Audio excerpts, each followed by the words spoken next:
chickens, and it is hot out there. So I worked up a little sweat going to the chicken pen and back.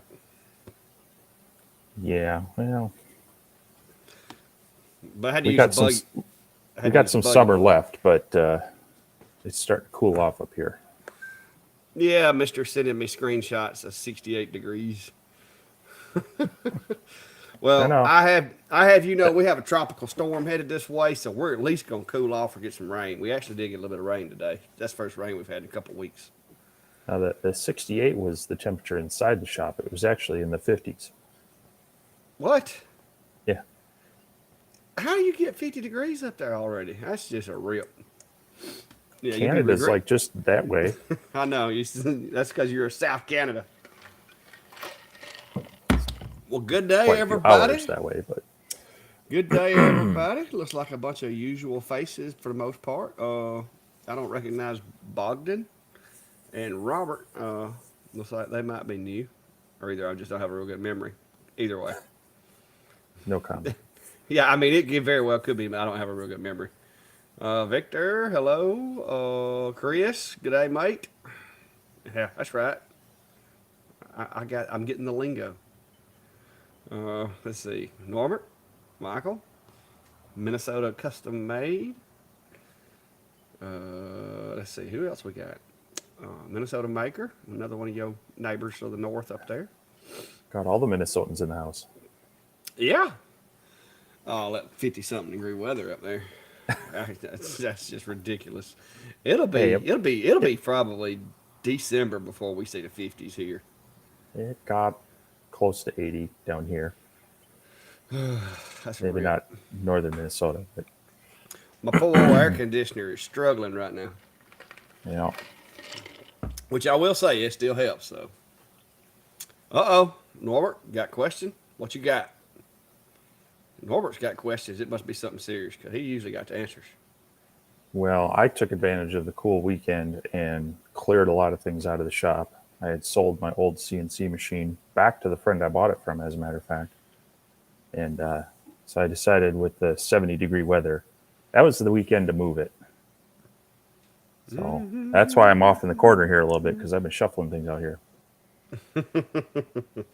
Brian, the biggest thing that I can tell you is if you get your air assist dialed in, get it right, there's not that much cleanup to be done on the edges. But for the most part, if you do want to clean them, I just take a dry piece of t-shirt rag, which is I buy them in like big bags at the hardware store, and just wipe it with that dry rag, and it'll get any of that soot off or whatever. But typically speaking, I don't have a whole lot because I'm a little OCD about how my air assist runs. What's your opinion on that one, there, Steve? Well, I mean, if you're trying to get rid of the burned edge altogether, you're going to be sanding a while. Um, I generally will try to get the point to where it's got just a nice caramelized edge, so there's not any actual, soot that's wiping off. But if there is, yeah, I'll take just a paper towel or maybe a microfiber cloth, just kind of wipe that down a little bit and make sure that there's nothing that's going to rub off on it. But yeah, avoiding the charred edge is not really something that you're going to do with a laser. So you kind of got to work it into it, but you can minimize it as best you can. But it's good. It's going to be there. Yeah. See, that's it's hard to tell with this camera, but that's actually like a brown. It's not really black, and my hand's fairly clean, so I can rub those and just a little bit of soot, just a little bit right there. So the best bet is to try to minimize it on the front end, but I don't generally worry about it. If you're going to seal it or paint it, that'll cover up.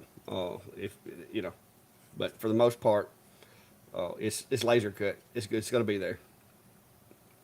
Now you can hit them with air hose and get some of it off, but like I said, it's this is minimal. Now some machines with the air assist that I test out you can wipe it and your hand will be black, but I don't. If it does that, then I keep working my air assist until I get it dialed in right. That's why I'm working on my new machine over here. I've been doing all kinds of testing to try to find the perfect settings for this thing.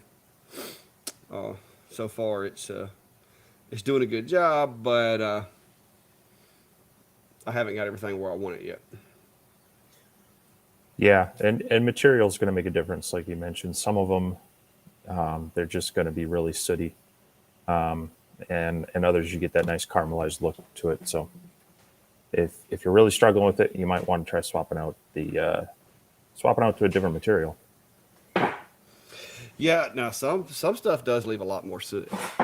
And if you're doing that whole borax thing, you're just going to generate more soot.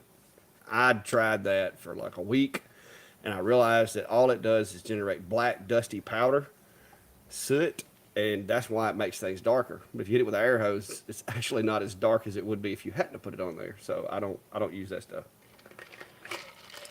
I play with LPI and focus to get the best results.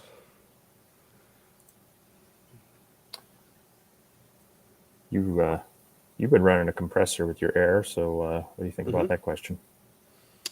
Well, generally speaking, at the regulator, the ones that I use, which they're not the most expensive regulators, so they're probably not the most precise. It's somewhere around 10 psi at the regulator. Now, depending on whether it's a quarter inch, eighth inch, whatever, of course, the dynamics are that past the regulator, there's going to be some variables. But typically speaking, somewhere around 10 at the regulator. But I will actually start a cut and sit there and adjust the regulator and tune it to where I bring it all the way up to where it's leaving a black, it's leaving a little bit of a burn, and then I'll dial it down slowly until I see all that burn go away, and I get that real clean line that looks like a hair laying on the piece of wood, and that's where I leave it. So that's what I've been doing with this machine since I put it in, is I'm tuning the air assist to get it just right, because you don't want too much air, because then it blows everything everywhere. You want just enough to keep it clean and help it penetrate the wood a little bit better. That's how I do it. So yeah, if it's dropping and you're not getting enough airflow, then your compressor can't keep up with the CFM that you're asking it to deliver. So you're gonna step it up or check for any leaks. Maybe adjust your hosing. What size air Um, compressor is it? yeah, that'd be the question. And he's asking how to keep it up, but Oh, I didn't even read the whole question. My bad. Depending on what size air compressor you got, the volume of the tank, you're gonna have to have enough compression power and enough volume to maintain that pressure. 1 gallon. Oh, I've never used a 1 gallon compressor. Mine's like a 30 gallon. trying to think the smaller one I've used You're gonna have to is like decrease your pressure if you're running through that much volume that your compressor can't keep up. Decrease the amount of air going to the machine, because volume and the how fast it can generate that pressure and how much volume of that pressure it can retain is definitely going to affect how long it lasts. yeah, I've got one of the it's like 1.8 to 2 gallon quiet compressors that I've run on my CO2, and I want to say that can at the regulator, it's showing about 20 psi constant where I run it at. So, and I don't think I have it wide open at that point, and that was running pretty well for that. I haven't tried that with any of my diodes yet, but 1 gallon it might be like you say. It's just doesn't have the volume to keep up. So Well, the way to get around that though is to double regulate it at the tank to however high it will let you regulate it to. If it's 120 psi max, then the compressor regulator should be set at 120 psi. But when you come out of it with your feed line for your laser, put another regulator there and then dial it down to 10 psi, because if you set the regulator on the compressor itself at 10 psi, you're losing a lot of volume, because it can peel a little bit of air off that 120 psi and not lose all of its volume. So if you've got the regulator on the compressor itself set to 10 or 20, try right. jumping that up and then choking it down at the machine. Well, a lot of them, and like mine has the tank pressure, and then it's got the line pressure. So I'm just talking about line pressure. Okay. So I didn't know how small it was. I know some of these little compressors, it's very, very, very basic. yeah, oh yeah. Well, mine has to have a 30 amp breaker to run, so it's not. I mean, it's made Uh, for sandblasting and painting. the if I was to replace mine, I think, and not wanting to go big scale like that, I would probably look at the California Air Tools 8 gallon. I know that one is going to be able to run a laser uh, air supply pretty well as pretty much any of your hobby workshop tools, garage workshop tools, short of, like, if you're running a impact driver kind of thing, or some of those might run out. But my 2 gallon works. But if it ever burns out or I get tired of it, that 8 gallon California Air Tools is kind of the one I'm going to look at, and that's about 220 to $250 when I've priced it out between stores and Amazon and such. So Yeah. Yeah, a 5 to 8, generally speaking, is a good size compressor for a shop. I mean, because nowadays, if you need an impact wrench, just get you a DeWalt hog ring. That's what I use. I don't use the only thing I use air compressor for now is my machines airing up tires, and I do have pneumatic air wrenches, but it's easier just to use a battery operated yeah, nowadays. Uh, and my sandblaster, I do use my little handheld sandblaster with it. That's a decent roller right there, Minnesota, especially for like bigger things. Now, if you're doing tumblers, a Chuck's the way to go, but they're a lot pricier than the Diwali roller is. But that Diwali, I've still got mine up there, and it works. It works really well for doing, things that are longer than the roller is. All right, I think Norbert finally got his question together there. Oh, see, I don't do a whole lot of that, so I'll let you answer that question because typically, as long as mine's cutting 10 by 10s, I don't. I have found very few machines that I brought through here that needed calibrating. well, so the the question is if you're calibrating your X and Y based on the cut, then you got to remember that there's the kerf involved as well. So you kind of it's kind of one of those chicken and the egg things. Do you find out the kerf first, or do you do the calibration? Now, I would recommend you try to figure out what your kerf is, set up your square, but adjust for kerf, and then do your calibration. And then that's going to have less deviation as you get away from those sizes. And especially if you're trying to get interlocking slots, tabs, and like finger joints and such, you're definitely going to want to play with your kerf to make sure it's snug but not too tight and not too loose. So I would maybe reset, make sure you have your kerf sorted out, then add that into your file to do your calibration so that you're not calibrating including your kerf but having that be your offset. Hopefully that makes sense. Yeah. Well, I'm gonna put it to you this way: I make a lot of boxes for different stuff, and my go-to the boxes.py, it'll automatically populate what is it, 0.01. I change it to 0.015, and it's just enough for me to take a rubber hammer, tap them together, and they don't come apart.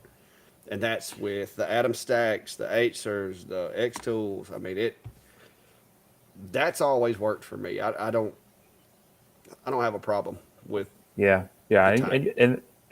that's good. That'll help with the kerf unless you're having a calibration issue. Like Yeah, if you're off far enough that you're noticing that it needs to be adjusted, then you're gonna need to take that into account. So yeah, a lot of them are going to be, I think, zero point 0.1 millimeter for the diodes is kind of the default thing, because yeah. they're touting a 0.08 to zero point 0.1 beam. Now, generally, that's going to be split in half, so really you should only have to take half of that out. But I knew this question was going to come up tonight. I knew it was going to. Well, I'm going to have to go with Steve's traditional answer to most any question that he has asked. It depends. It depends what you're looking for in a laser. The only, I'm gonna be honest with you. If it was as big as the Acer V35, I would say yes, yes, and more yes, because it is a really good machine. I like everything about it. I like the automatic air assist, but they got everybody's stuck on this 400 by 420 thing, except for the Sculpt Fun S30 and longer, and of course, Acer. But I wish they had made, if they'd have took that ASMR and made it 450 by 450 and put an extension kit out for it, hands down, it would have taken up permanent residency in my box over here. But there's always that I'm one of those people that I like the work area. I don't always use the work area. It's not something I have to have on a daily basis. But for those jobs that people say, hey, can you cut me out an 18-inch circle? Can you cut me out a 17-inch circle? It just, I really, that's a big selling point to me is the work size, the work bed size. But what do you think, Steve? Have you even dropped your video yet? You haven't, have No, you? no, I've been getting beat up by work the past couple weeks, so um, I haven't really, I really haven't had a chance to get caught up on things. But yeah, overall, I think it's a good balance between, um, it's got some of the features you like. It's got limit switches. It's got auto air. It's got a removable shroud, just snaps on and off with magnets. Um, and it has enough safety features that, and you can turn them on and off to be useful, but not in the way. Um, yeah, you make a good point on size. So if you're doing a lot of custom work and at the whim of what they want for size, doing a lot of for the people, that's going to limit you to whatever you have. If you're doing your own stuff, then you can choose how big you make it and how you make it. So it might not matter as much for you. But Hey, um, question. I just realized something. Your P2 has a removable cover on the lens, or you got it doesn't it? confused with? Yeah, have you got it confused with the Algo? I think you got it confused with the Algo. Oh If it does, you got an upgraded version for the one I got. no, you're right. You're right. It that was you're right. That's a solid one, Yeah. um, with the flip down side instead of spring loader one. Yep. So yeah, that you know that can be a hindrance um, if you're doing small parts that could get in the way. I have But plans. I have plans to remove mine shortly.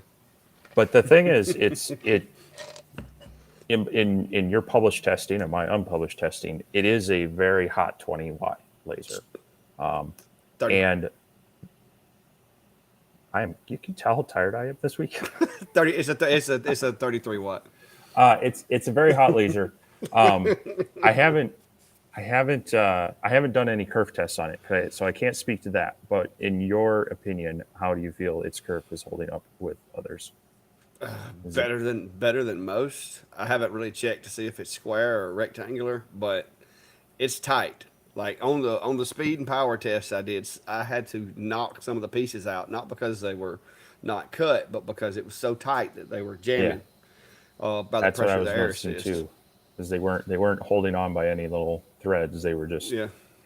So friction stuck in it's there. So it's a beast of a machine. The P10 or P, what was it, P1 that they sent us, that first one, the yeah, 10 the watt. P1.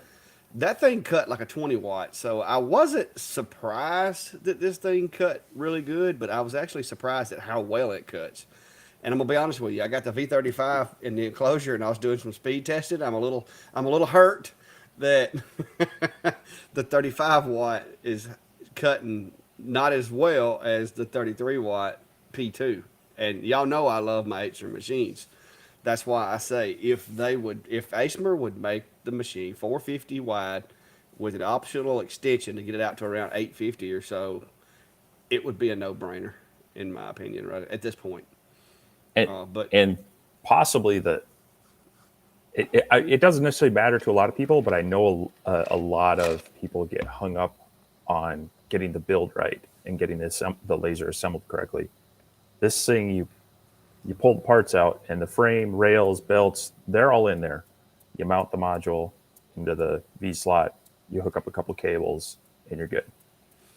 yeah, So for a beginner jumping into the ASMR P2, they're gonna have you're gonna have a hard time screwing up the build unless it came wrong from the factory. So Yeah, now I think there is a slight upcharge for it, for it being put together, but if you're not mechanically I inclined or don't want to fool with it, it'd be I worth it. no, Somebody was I telling think that's somebody commented on mine that they offer you can get the basically the parts model, but it was $100 cheaper, is what somebody was uh, saying. I haven't verified that. I don't I wasn't aware of that. Is and That's what maybe that is true. somebody commented on one of my posts. I haven't Oh, went to okay. look You and know what? see. Yeah. So they've got the DIY version, and it's $100 more for the pre-assembled version. Yeah, Yeah. Well, okay. So for $100, if you're an uncomfortable uncomfortable building it, yeah. um, it comes all assembled pretty well. So Yeah, I mean when he says assembled, guys, I mean you saw my video. Literally, you put the module on it and plug some stuff up and put some zip ties on there, and you don't really got to put many zip ties. So I mean it would be a good one for somebody that has no patience with building them. But like I said, if you really want to get into the savings, you could do the full assembly. Da, da, da, da, da. All right, I'm looking for comments and concerns and questions. Uh,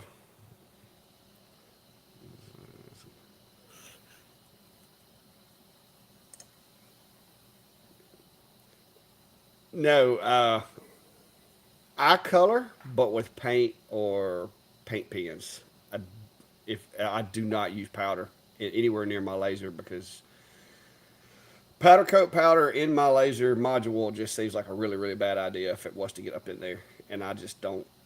It's not worth it. I'll use a paint pen or mask it and go back with some paint and do it that way.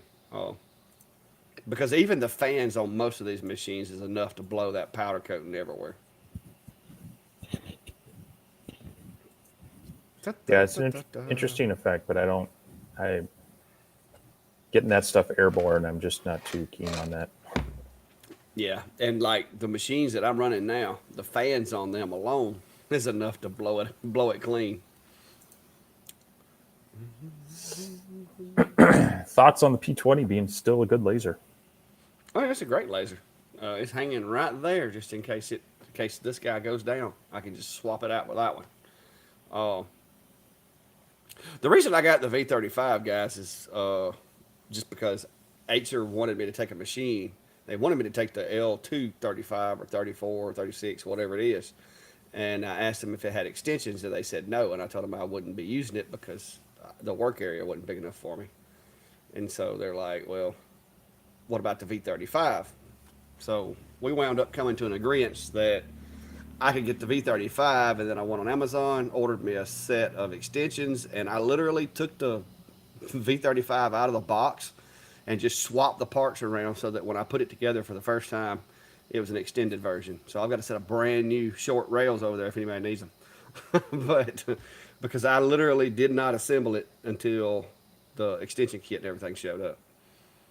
So, but yeah, it's a good. The P20 is a good machine. If they would have took the new machine and just added automatic air assist to the P20 and maybe give it another 20 millimeters of workspace, that would have been an awesome upgrade. But that's the only bad thing I can say about the P20 and the V35 is I've started to get to where I'm really fond of automatic air, and you can't do that with these machines.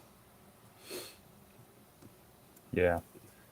Yeah, out of all the more advanced features on some of the newer ones, that's the one I'm liking the most. Even though I run it most of the time, just having it turn on and off, not having to flip a valve or hit a switch or turn a knob, it's just really Yeah. nice. Now Well, see, I my air appreciate the newer assist. ones. I do Go ahead. like the newer air assist pumps that are automatic. They also have adjustment. Some of them it's just on or off, and you're like, eh. Yeah. There are times I like to dial it down, but Well, see, my regulator for this enclosure is on the other end, which this enclosure is like 5 feet wide. So I have to get up, walk over there, turn it on, and then when the cut starts, if I'm working on something else, the air assist is just sitting there psst, until I finally go around there and turn it off. So that's why I like it. Not to turn the air on necessarily, but to turn it off when it's done. That's just really, really convenient. And it keeps my air compressor from sitting there, firing up every so often and running. Oh, uh-oh, what happened? So Scope Fun has probably the largest extension in both directions for diode lasers. Uh-huh. Yep, I know like that you've one. played with the 600 by 600, but they do have a 900 by 905 by 935. I haven't used one yet. I do have a set of extension rails for a Scope Fun machine, but I haven't installed them on any of mine yet. My concern is they're 20 by 20 extrusions, and after a while, that's going to get there'll be some flex in them. Yeah, yeah, that's what's on this Ultra. I've got the S30 Ultra set up over here, and it's a good machine. That is a 500 by 500 honeycomb sitting there. And that's the S30 Ultra. And that little weird thing you see sticking out over the work area is Sculpt Fun's new light burn camera, which actually, Steve, it's actually pretty bad. It's pretty good. It bolts to the chassis. It's adaptable for other machines. I'm working on a video on it now. That's why I got everything set up. I built myself a little centering jig for the honeycomb, which needs some slight adjustments. As you can see, it pushed the honeycomb down a little further than I wanted it, but I'm going to run with it for right now. But yeah, I'm the same way with you. If it was 2040 extrusions, I would feel better about it. 2020, I mean, I guess there's only one way to find out, but that would be because this one here, in my opinion, is kind of pushing the limits because that thing's like I measured it earlier. It's like 750 wide and 750 long. So it's this one's a big machine. But yeah.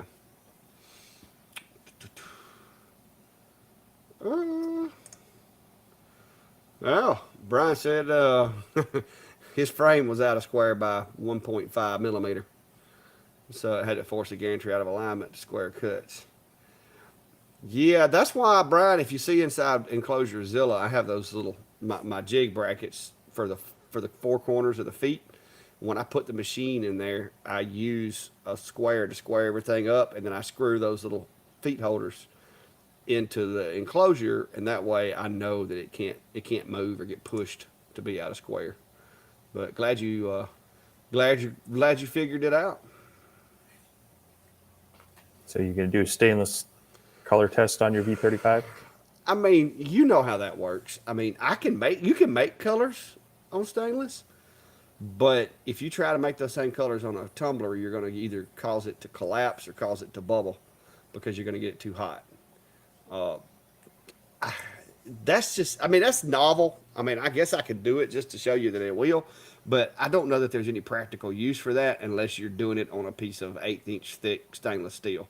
Because if you try doing it on the real thin stainless, it just warps the whole sheet of stainless up.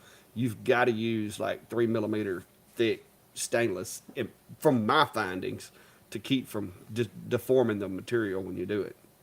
Well, yeah. So I mean, it's a function of annealing and changing the colors with heat. So the thinner stainless steel is going to have a finer line of heat, or it's going to blast through that temperature faster, and so it's going to be more complicated on the thinner stainless steel. And you and I have played with this even on the same machine. You took some settings. I tried it on some stainless I had, and it was a different composition of stainless or also a different thickness, and the numbers were way off. So I mean, while you can do it, yeah. while you can do it, you really got to test on one of the material that's the same of what you're going to burn it on to be able to get those colors. And then if you switch to a different type of thing, then you gotta kind of reset a bit and retest it. So it's really cool, and I've seen some people do some really neat things with it. But unless you have a very consistent material that you can work with, it's a bit frustrating over time. So Yeah. Well, I will say this. Doing colors with these lasers, with diodes and the fibers, is so finicky that you can do a test on Monday when you have 60% relative humidity in your area. And then you can do one on Friday when you have 40% relative humidity in your area and get two different results because the metal is going to keep the heat and heat up quicker. I mean, there's so many variables when it comes to that. Now, can it be done? Yes, it can be done. I mean, that's like every color of the rainbow right there. But I run the same power test on the opposite side and of the same piece, and I got every other color that wasn't in the rainbow. So it's very, very finicky. I mean, it's cool to be able to do it, and I don't know if you can really see this or not. I'm trying to get it where you can see it, but it's there's green, pink, gold, silver, blue. It's all in there, but it's like I said, it's hard. I set up a burn and I picked the colors that I wanted on the exact same blank 10 minutes after I did this and got totally different colors. So it's really finicky. Now, if you just want to get a color, yeah, you can do it. But being able to say exactly what color you're going to get is it's like a coin toss in my opinion. So yeah, Jack said it's hard to get color even with a MOPA. Like I said, I can get color. You just it's kind of like drawing out of a hat. You don't know what color you're going to get. It may be pink, it may be green, it may be red or it may be blue. So that's that's the that's the deal with that. But it is cool if you just want to add some color to it. You don't care what color it is. All right, so have you played with living hinges at all? No, the I don't. The wood that I use, I don't think would be suitable for that because it's not very flexible. You would need a more flexible wood, in my opinion, to have any success at that. Um, I mean, it depends on a number of things. I've played around with it a lot with Baltic birch plywood, and so that's all pretty quality layered plywood, and usually just in the 3 mil or the 1/8 inch stuff. So with that, obviously they're alternating grains, so grain isn't necessarily something you can look at. But that's one thing I would look at is if you're using hardwood and you can have your hinge kind of going along with the grain, you might have better luck.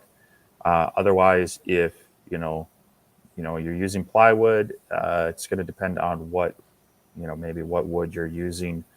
Maybe try see if you can get a higher quality plywood and or maybe a lighter weight, like a light basswood or poplar ply. Try not to have any of the MDF core or the fiber core as best you can. But if it's something that needs to be movable all the time, then that's going to be more of an issue. If it's something that just needs to be like curved into a piece and then it gets glued in position, you can also try wetting it down, and that'll make those fibers a little softer and more flexible. But as they dry, then they're gonna get brittle again. So hopefully that gives you some tips and helps. But it can be definitely some materials just don't play nice with it. Yeah, if you're wanting to bend plywood, go get yourself a cheap steam iron like you used to iron your clothes with, and you can take 1/8 inch, quarter inch plywood and hit it with that steam iron and get it nice and steamed up and bend it and then clamp it in that shape. It'll bend. Sometimes you can just bring it home from Home Depot and set it in the shop and do that. And it can also you can play around with the separation, the thickness or the thinness in between your cuts, or the size of the cuts can also help add a little more flexibility to it. But yeah, I've had the best luck using 1/8 inch Baltic birch plywood with living hinges. So Yeah.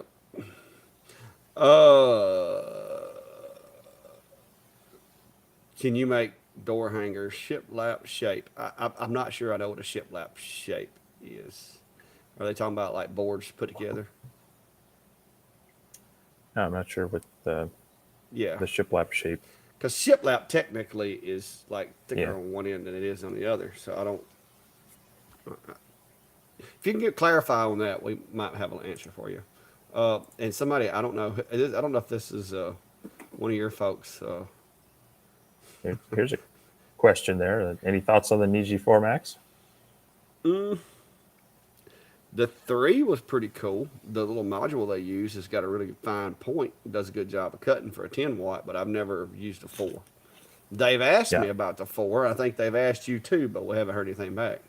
Well, I've got a box over there that's got the 3 Max in it that I need to get to. Um, and if I get caught up on a few other things here, that will be on the bench shortly. Yeah. May even get one of my boys to help me in the shop with that one. My oldest actually started college and he's in a mechatronics program and he's in an electricity electronics class right now. So I was like, hey, this might be a Yeah. good project for him to get that stuff going. But yeah, my so this will be my first official experience with Niji. I've talked with a few friends with them and looked at them a number of times. My uneducated, or I should say unexperienced opinion of them is that they are going to be fun for someone who likes to tinker. A lot of their parts are, like their e-stop button is generally separate. They give you an actual relay for the air valve. I believe you have a little more adjustability in the focus and such. So that's going to be interesting to play with. If you don't like playing with them and you want something that just, pop out of the box and it has wonderful, beautiful looks like Apple, you probably want to go more towards the Asper. Algo Laser, Acer, the X Tool line. So, Yeah. but like I say, I'll have my 3 Max out here in the next little while, and I'll be better able to speak to that as well as if those flexible options are good, bad, or otherwise. All right, well, we'll go ahead and give you a tip for that 3 Max. Go ahead and cut you a piece of MDF or something to strap it to. If not, you're not going to like it because it was made to be built into an enclosure or built onto a spoil board. I mean, Sure. it is imperative that you bolt that thing to something to keep it square. This is something that I've dealt with a lot because of our changing humidity. Yeah. It's okay. So there's no foolproof way because depending on the quality of the wood, how it was glued, how dry it was when it was glued, various variables in there. Some of them just come twisted like a propeller, and good luck. But if if you can weight them down, and this is pretty much true of any wood, if you can kind of weight them down in your shop, let them sit and acclimate to your shop a bit while perfectly flattened out, that will help. If it's really bad, you can try spraying it down, get it a little wet, maybe steam it a little bit, then weight it down, let it dry, get it acclimated to your shop, and it generally helps. But again, that's going to depend a lot on the quality of the wood and your conditions. Now, all wood is porous. It's, a natural material. It will continue to absorb moisture and release stresses the more you work with it and play with it and mill it and change it. So even though you get your sheet flat, the minute you start cutting it, don't be surprised when your pieces start popping up because you're relieving some of those stresses that maybe weren't fully taken out. So yeah, it's unfortunate when it's shipped and you have no way of like going through, picking it out yourself. But generally speaking, the stuff I've gotten, if it's got a little bit of a twist in it, I try to cut it down to size I need. I'll put it in a big stack. I'll put some weight on it and let it sit for a couple weeks. But hopefully you don't need it in that time. Well, I will tell you too, if you dry wood out too much, you can also have that effect too. So make sure you don't have it like sitting in the sun and near a window and it's drying more on one end than it is the other, Yeah. because that'll make it twist like it'll look like a candy cane. LXX, judging by what you're saying in your comments, I'm gonna say that you need to go back and watch the video on the process, because what is happening is you're trying to burn the item files prior to snapping the jig panel into the locking panel. You can't do that. That's a common mistake. People do it all the time. They think that they can cut the shape out, do the item shapes in there, and then snap it together. That's not how it works. You got to snap the interlocking panel first, snap a blank panel on there, put your items in there, and then cut them. And once you kind of get that in the way of doing it, you'll you'll be thankful you got it because it's really nice. But yeah, go back and watch one of my videos on how to use the jig kit. Just you can just go to my channel and search jig. But I promise you it works. So this is a question that comes up in various forms quite often. But why the preference over diodes over a CO2? Both of us have worked a lot with diodes this past year. I actually have 7 or 8 years experience with my CO2 laser before I even touched a diode laser.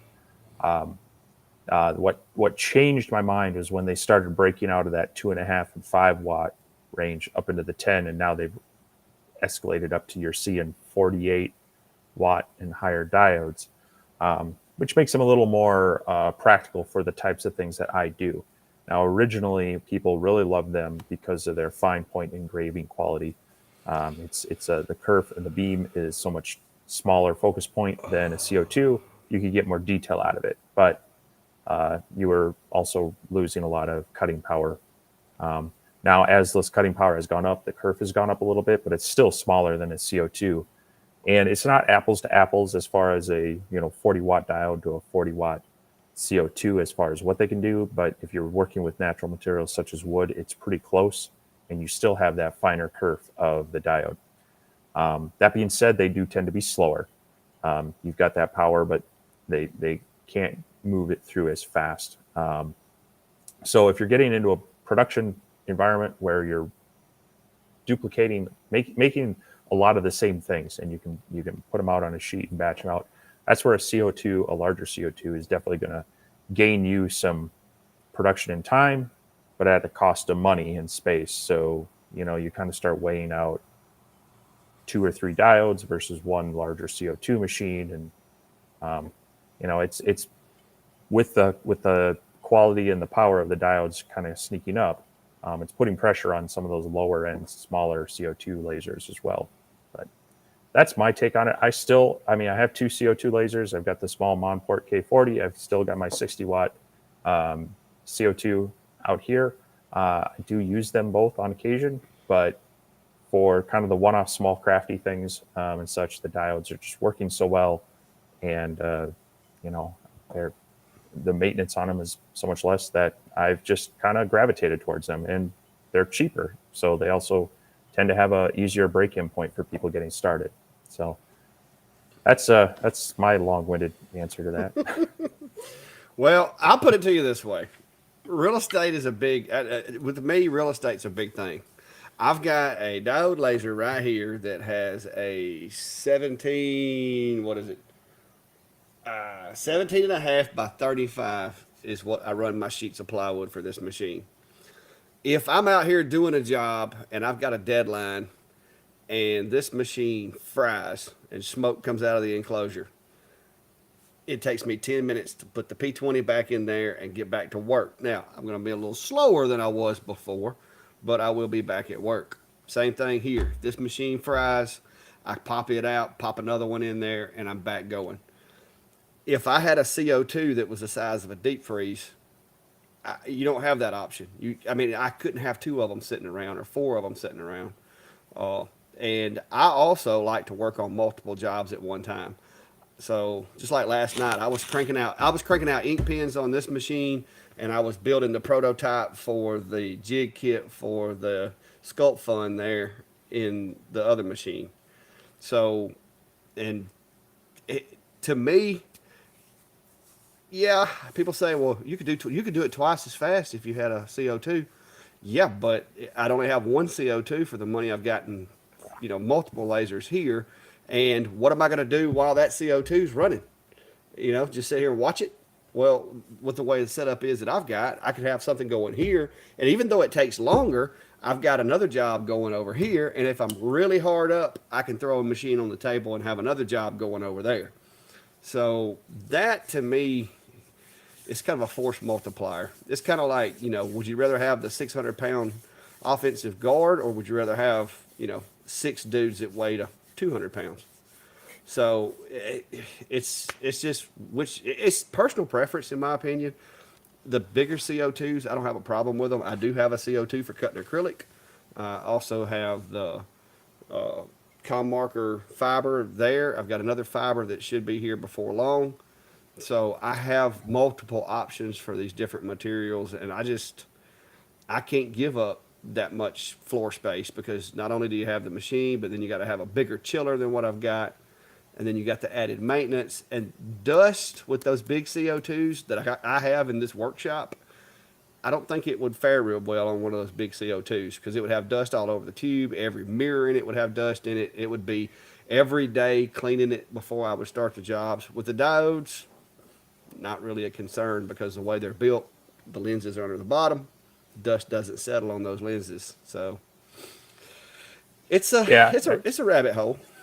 dust is concerned, and that's where I would, I keep my CO2 or not my I keep my air compressor handy by my CO2 to blow it off. But maintenance, that definitely is an issue, and also if you're looking at it as wanting to go to events and be able to customize on the spot, I don't think I'd want to be hauling my CO2 around with all the, No, you bump at it, least get not in those Minnesota mirrors out of roads. alignment. Not on Minnesota roads because you would bounce that thing out of Yeah. alignment so quick. Whereas the diodes are so much easier to transport. So that's just kind of another positive in there. But the CO2s definitely have their place. I ran a lot of work through my CO2 before I even touched a diode. So I they're both great. It's just I think on the ease part, the diodes are definitely winning that out. So Yeah. All right, Mark. Yeah, there's if you look in that special folder, Mark, there's multiple spreads on the legs.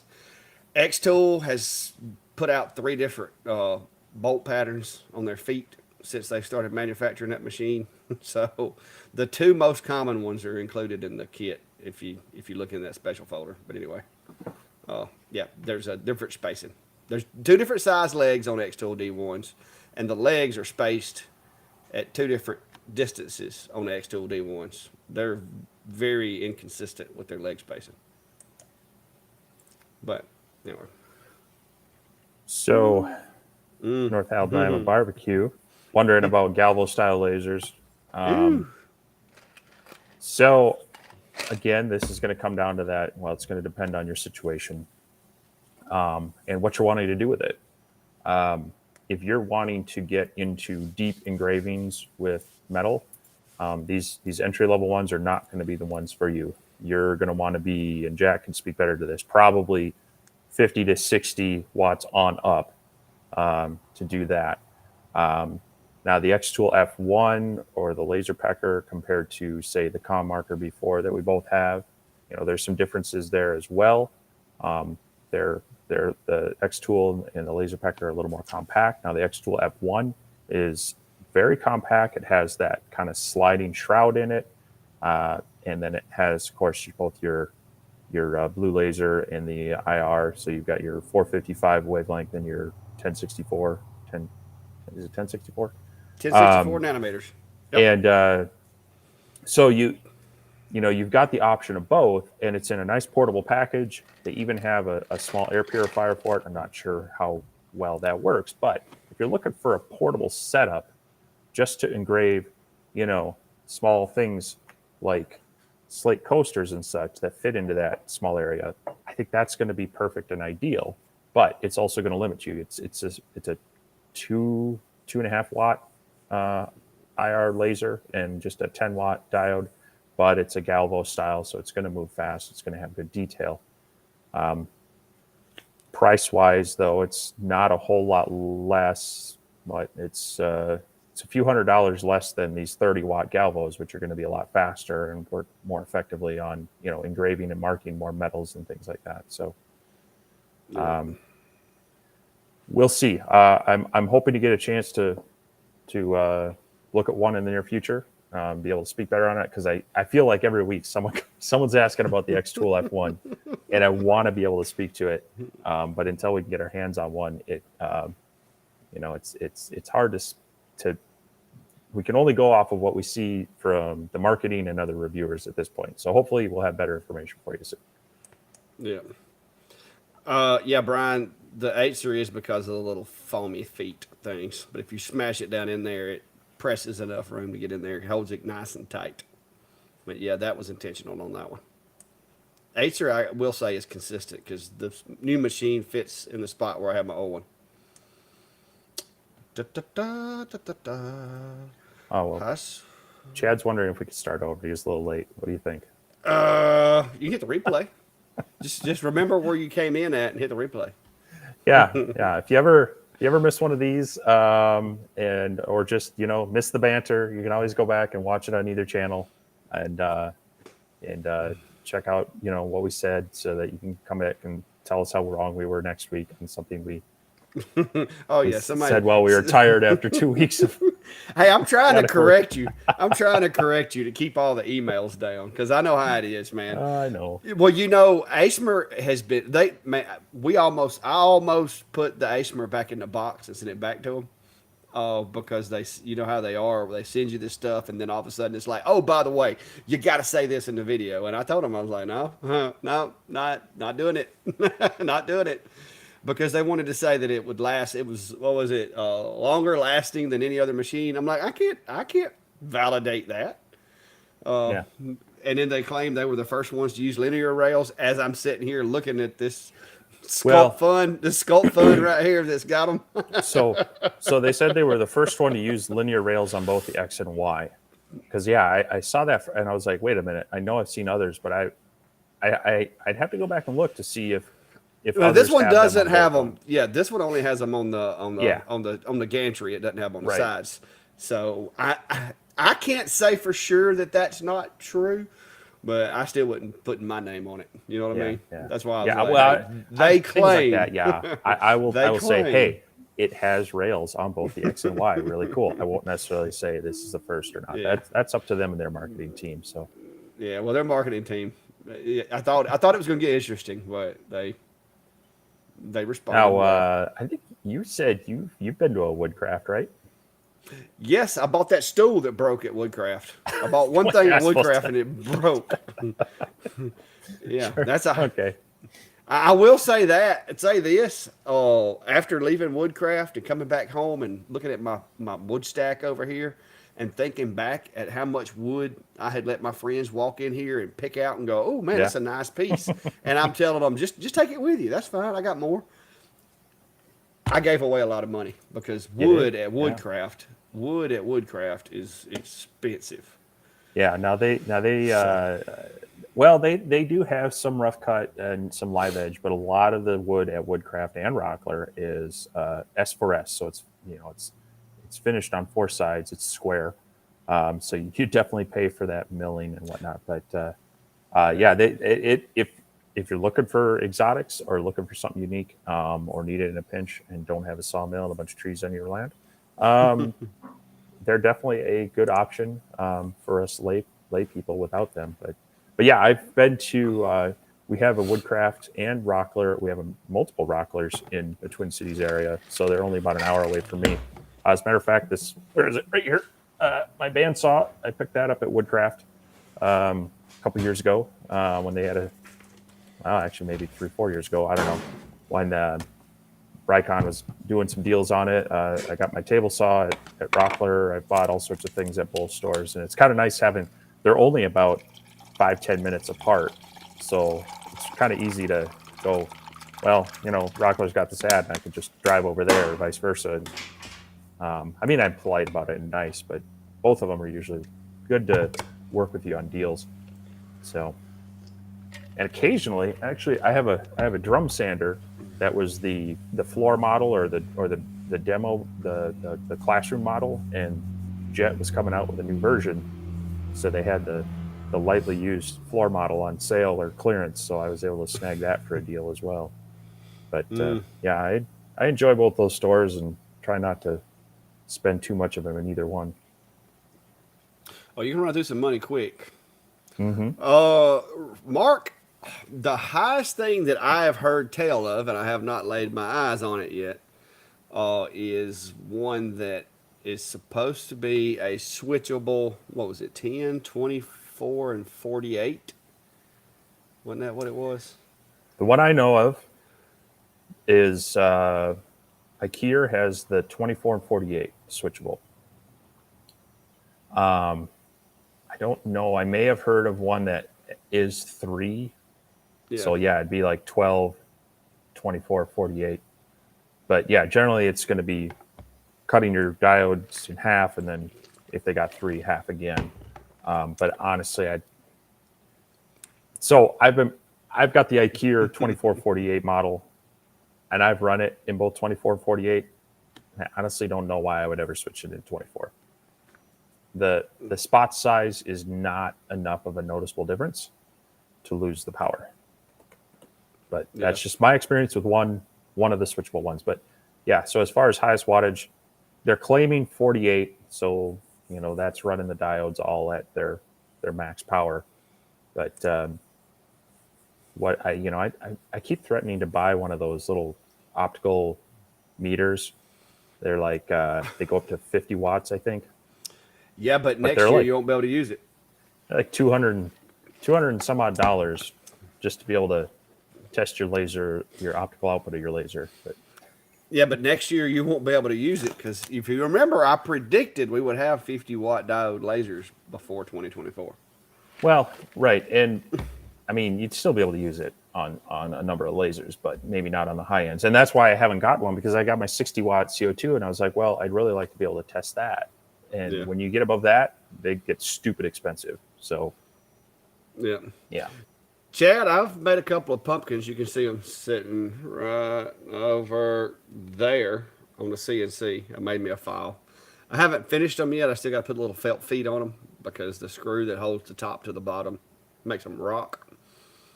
But yeah, all kinds of stuff. I Uh, I have I have a thing I want to do, and again, it's on that list that hasn't been getting anywhere the past couple weeks. It's basically a variation on a theme, so it'd be an LED backlit kind of decoration like that. I've seen some tea light holders, and I think the file is maybe free. I think it was. I've seen it in the X Tool group and maybe others, but it's just a small, like, I don't know. I'm guessing it's about a 3-inch cube box, and you you cut out the pumpkin design in it, and you can either mask it so it has a soft glow, or just put it regular, and you just put one of those LED tea light candles in there. Those seem to be kind of popular. But yeah, I'm probably going to do a theme on that. I've seen a lot of people make the cedar picket lanterns as well. I did those once for more on the Christmas theme. Sold a number around town, but yeah. Brian, I'm not sure which one you're talking about. I haven't really. The last few machines that I've made, I've done the changes to my kit that I wanted to do, made it sturdier and a little stronger. Uh, Unless you're talking about the universal one that I've got in my head, but I haven't had a chance to do it. I've gotten, I got four more items in this shop that I've got to push through, and 10 more stove covers before I can get caught up and spend time doing that. Plus, I've been mastering my 3D printing in my what little bit of spare time I've had. But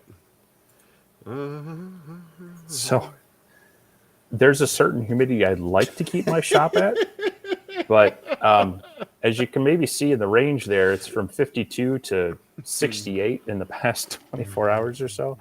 And it tends to kind of hang around that low 60 here in the summer, unfortunately.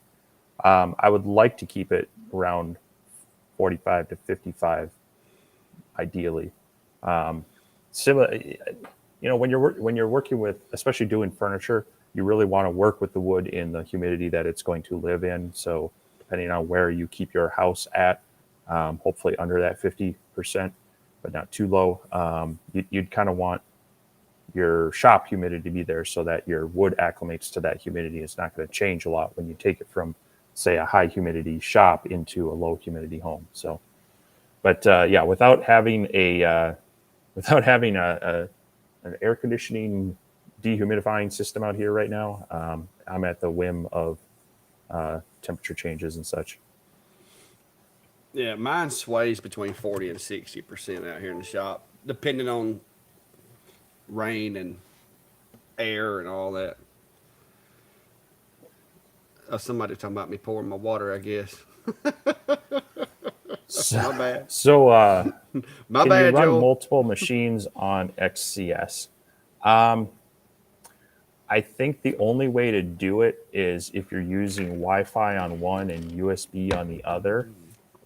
It's not as easy as just opening up another instance of Lightburn.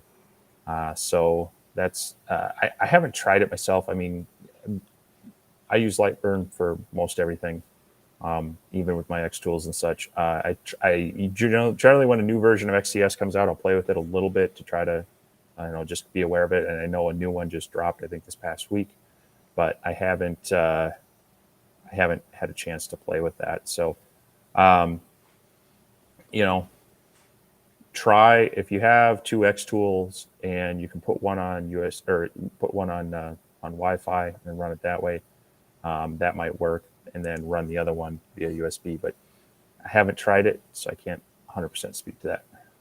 Yeah, I can't say for sure either, but from what I've heard and the talks, pretty much you're like I haven't heard about the Wi-Fi thing, but I have heard that pretty much USB you're limited to one machine. Now you might be able to connect to another one by Wi-Fi, but like I said, I haven't used my X tool since the last event, so I don't know. Big Scooby, yes and no. To the planer, I like. I've got to swap it out and get me one of the helical blades for it instead of that flat blade because I do a lot of hardwoods and hickory and pecan, black walnut, stuff like that, and I do not like the flat blades. But I messed around when I bought the thing. I bought like 9 sets of blades for it. So until I run through all those, I don't want to go, swap it out to a helical one with it's got like 100 little carbide teeth on it or whatever. Uh, the planer works great. I like it. The table saw, I like it for what it is, but I really want a bigger table saw that will have more depth, a little bit more power, and a little bit bigger fence and everything. So I would really love to have a bigger table saw. Unfortunately, real estate wise, does not permit for me to have it right now. And so I'm making do with that until I get Clack Shack version 2. So So now you've anyway, got the 735X, 735. Which DeWalt planer do you have? don't make me lie. It's the 13-inch 2-speed. Hang on.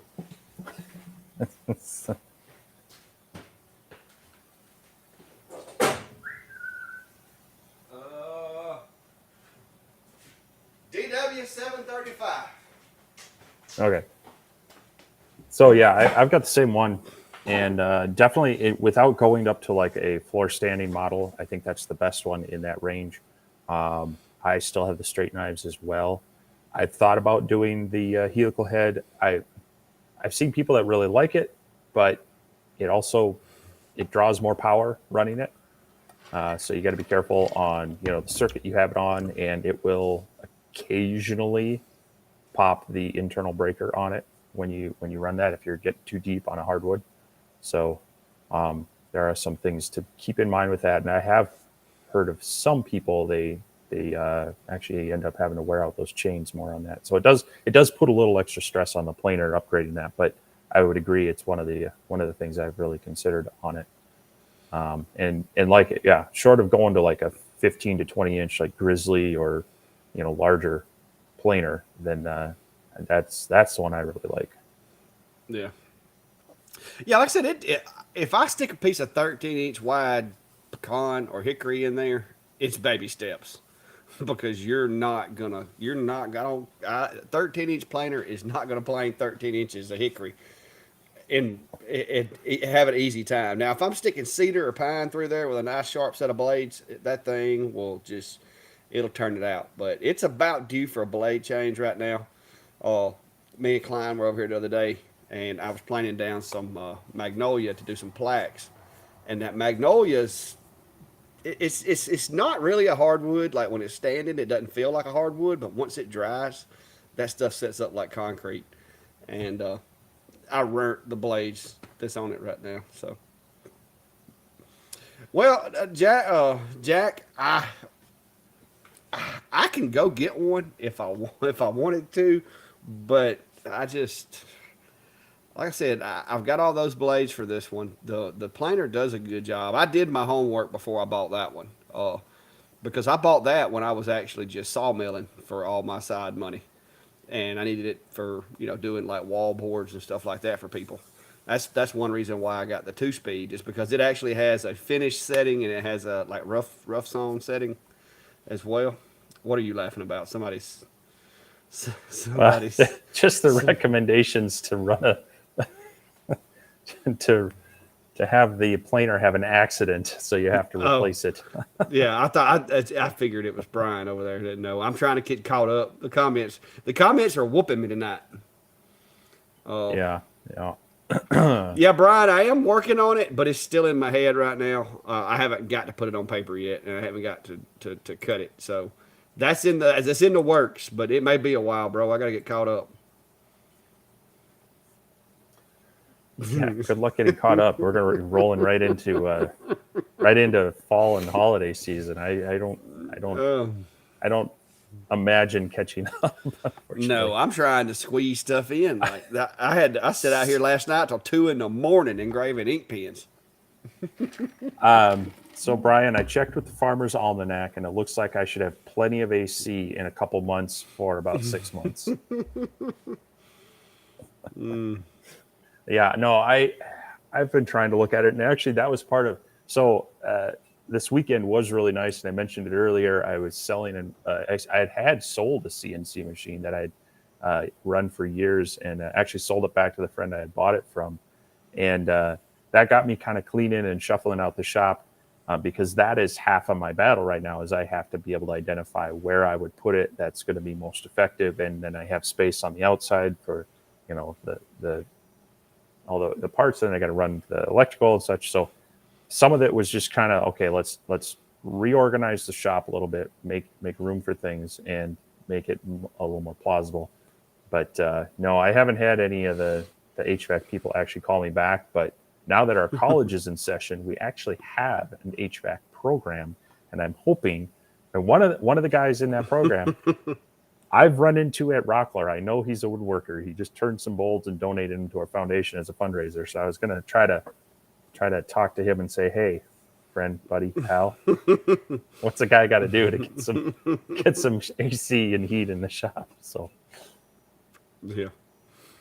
Oh, what do you think on that comment right there? Jack said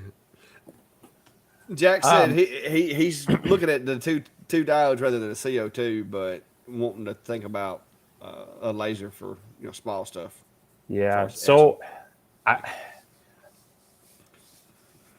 I think, like I say, if you're looking for something that's portable that you can take to a show, that's going to have some safety features built into it, um, I think the F1 is a good option. If and it adds in the IR that you can start playing around with marking metals and such. So it's got some features there that, if that's what you're doing, it might be something to consider. However, it is a very small working area, and so if you're used to, an X Tool D1 and you've got close to 16 inches square, now you're going to drop down to something less than a quarter of the size of that. Maybe it's all the working area you need for that, and you want to have the ability to start playing with metal. I think that would definitely be an option. Um, but I don't know. If you're wanting to double your production on what you're already doing, then that's probably not the machine to do it with. But it is nice to have a little variety and some diversity in what you can do with one machine over the other. In some cases you might start, like I hopefully will get a video here out on how you can mix a CO2 and a laser, and not necessarily the same machine, but projects that you could start on one, then move to the other.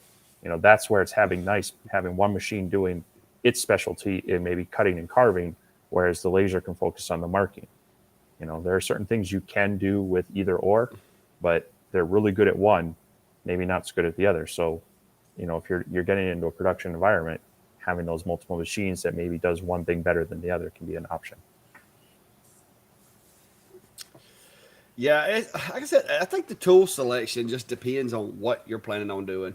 I think this little F1 would probably be really good at like anodized dog tags and stuff like that. I think because the 10-watt diode would do a decent enough job on anodized aluminum, anodized stainless, and then you could switch to IR if it was regular stainless. But I'm just not so sure how quick a 2.5 watt 1064 is going to be. I'm anxious to. I'd be anxious to see Yeah. it in like, and see somebody using it that's going to be honest with me about how long it took, not just fast forward it. Right. Right.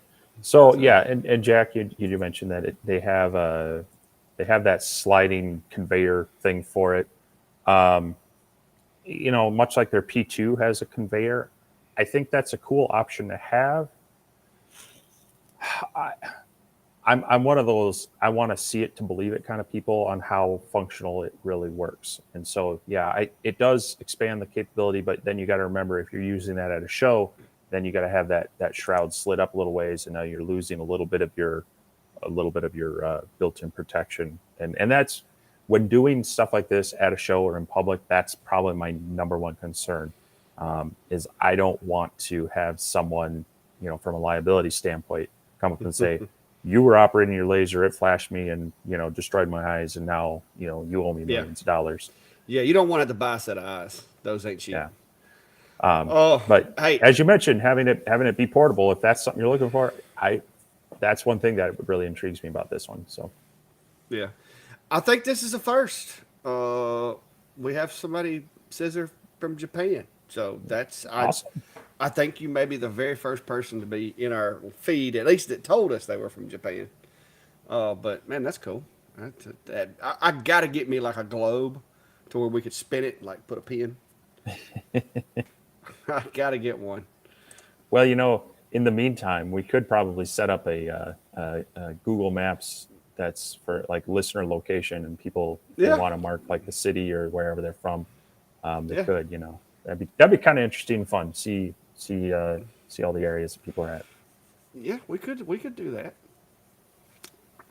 Or somebody could write me a program that where you could just put your latitude and longitude in a spreadsheet, and then the script would automatically generate the map, so nobody would that'd be easy to do too. Or they could just click a pin on Google Maps. Hello, Carl from Missouri. See, there's a lot of folks. Well, I guess Missouri's technically considered Midwest, like you are, right? It seems like half the country is considered Midwest. I don't get it. Well, I mean, that's because they took the mid and the west and like combined them. So Where they does called them. Midwest end on either spectrum? I mean, how is Ohio the Midwest? It's more east than a lot of states, but I they're don't sometimes know. considered Midwest. Y'all do So, things different out there. Down here, we have a little designated area. So, yes, I don't know that there was 2,000 of them, but there was a lot. There's the box right there. Hang on. I think we both clicked on something, and now I'm confused with what you're answering. Uh, Oh, the I pens. will. Yeah, I will tell you that this is all this 4.5 millimeter Luan box with no glue wants. Uh, that thing is full. But yeah. Oh, I'm dropping pins. But It's yeah. less full now. Yeah. It's actually it's probably close to 25 pounds of pins. I don't know how much an ink pen weighs, but you do the math. That's a lot of pins right there. So Uh, would now be a bad time to point out the spelling error on them? no, there's no spelling error. I checked that multiple times. Trust me. I checked it, rechecked it, and checked it again because I was turning these things out as fast as I could load and unload last night. I finished them at it was about 1:30 last night when I finished them.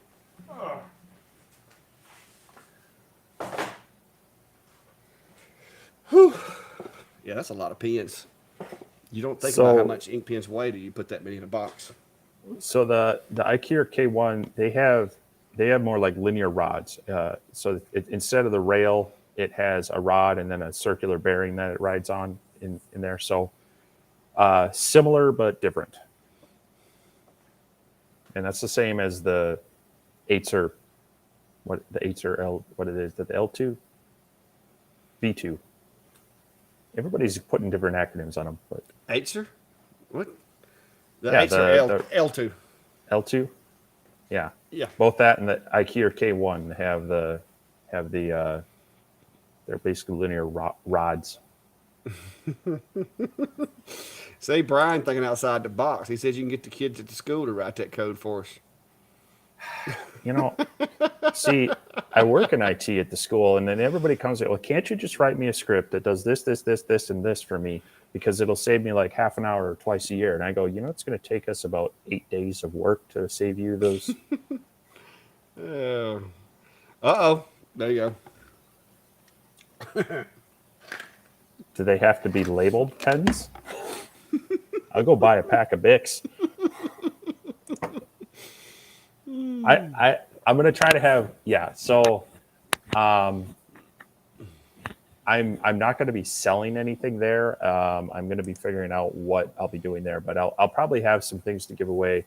I'll definitely have some stickers that people that ask for me, but I'm also thinking about seeing if I might have like a bunch of the business card blanks or something else that if people come to me with their file in some way, that maybe we'll do a demo and engraving it for them. So because that's what I got to be doing during that event, is basically doing demos on laser stuff. So hopefully I'll get some things that I can show people with their own stuff.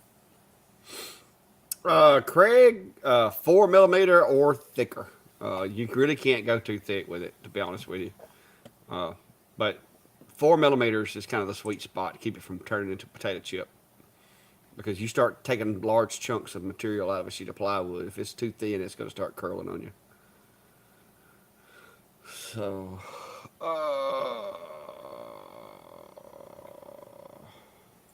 there's. I think we just clicked the same. Did we click the same one? No, Oh, is that the one you meant to click on? yeah, yeah. Okay. But somebody's doing the math for you. I thought you'd appreciate that. I do appreciate that because I'm really tired this week and I don't want to try to math. I don't. Yeah. Yep. Hey, I don't even want to speak. I could tell because a while ago you said you could use the CO2 and a laser, and I'm like, CO2 is a laser, but I knew you meant Yeah. CO2 and diode. But No, I just let it. I just let it ride. The CNC and the laser. Yeah. No. Oh yeah, it's not going to compete with. Yeah, I saw Sam have one the other day on the F1. He's got one. Yeah. Of those. So Sam's got some really good videos. He's done them on the F1. He's been playing around with the P2, and he even pointed out, that was out of square, and he showed some non-factory endorsed ways to fix that. So Sam's one of those guys that I respect, and he creates some good content. And if he says it, I kind of trust him on it. So he did a nice one on trying to buy those slate coasters from Alibaba or one of those places, and kind of did the math on how many. Well, first off, it took him a few orders to even get what he was asking for, and then he kind of did the calculations on how many didn't pass his quality control. So, if you haven't checked out Sam Craft on YouTube, definitely check him out. So, yeah. West Cone, it's still here. It's around. I haven't had anything come up to where I needed to use it. it hasn't crawled away. No, it's somewhere. I think I moved it. I had it under the bottom here, but then I added some wood storage. I'm pretty sure it's in the attic right there. That's where all the stuff in boxes and some of my old laser boxes are. So I've still got it, but I just really haven't. Nothing's come up. I did have some firefighters ask me the other day about putting their logo in the middle of their muster room table, but they're only wanting it to be like 16-inch circle. So, matter of fact, that guy is probably going to end up doing it because I've got that Lightburn camera configured to work with it and everything now too. So probably just going to take the S30 and do that one because it's really lightweight. That's the only benefit of that 2020 extrusion is it's lightweight, very portable. I've got the jig built for it, and so I'll probably end up taking it over there and taping my jig to the table, marking the center, absolute coordinates or current position, and let it rock. But yeah, I agree, Brian. Math is hard. It's harder on some of us than others. Uh, well, depending on what kind of machine you've got, Craig, you shouldn't have to do multiple passes on 1/4 inch unless you're doing. There's a couple of 1/4 inch materials out there you may have to do multiple passes on, but Yep. yeah, Sam seems like he's my kind of people. I haven't really met him or anything, but yeah, he does. He does seem like my kind of people.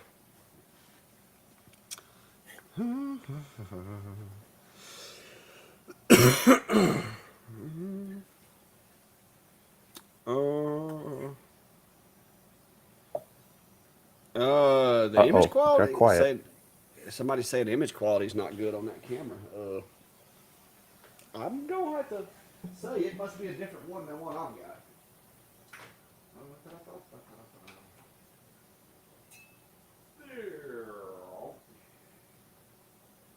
There we go. Let me fix that camera right there. That's what it looks like. It's twisted. I can rotate that. I can rotate it. Let's see, transform. Rotate 90 degrees clockwise. There you go. Is that better? That's what it looks like. It looks like just a piece of like 10 by 10 extrusion or 20 by 20 extrusion. But it actually does a really good job. Let me see if I can get it to pull up here.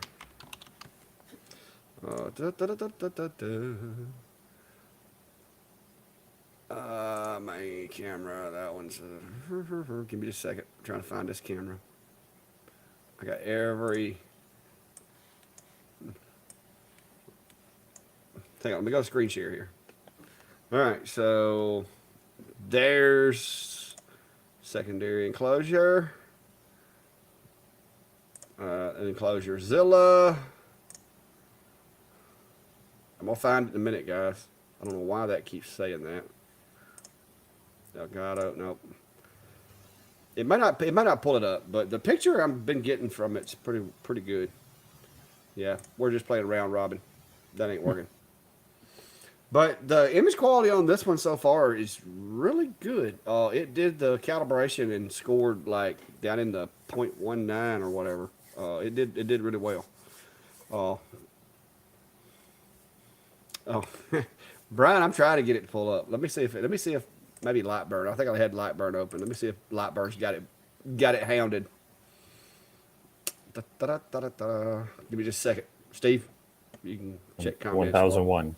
You can check comments while I'm doing. Check comments while I'm doing this. 1003. I mean, you're over time already, man. Camera.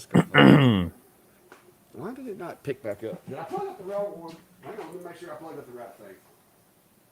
So while he's doing that, if I'll throw in our weekly pitch for our Facebook group. If you want to interact with listeners and ourselves more throughout the week, we have a Facebook group where people share what they're working on, ask questions, cool things they've seen around the net. We try to keep it mostly just non-commercial stuff.